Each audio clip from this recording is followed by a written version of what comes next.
तर चला मित्रांनो, आज आपण बनवणार साऊथ इंडियन रेसिपी मसाला उडीद वडा. तर चला बनवूया इथे मसाला उडीद वडा. तर इथे सगळ्यात पहिले मी सफेद उडदाची डाळ घेतलेली चांगल्या प्रकारे धुवून हिला 7-8 घंटे भिजत ठेवायचं. रात्रभर भिजत ठेवलं तर सकाळी आपण बनवू शकता.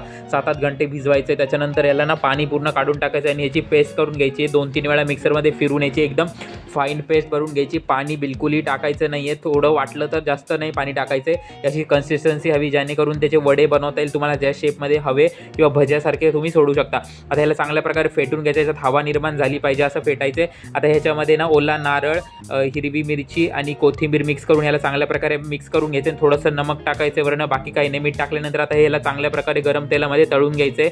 आता तेलामध्ये मस्तपैकी क्रिस्पी असे तळून घेतले तर आपले हे मसाला उडीद वडे रेडी आहे. ते साऊथ इंडियन स्पेशल रेसिपी जरूर बनवून बघा मित्रांनो आणि मला कमेंट करून सांगा की कसे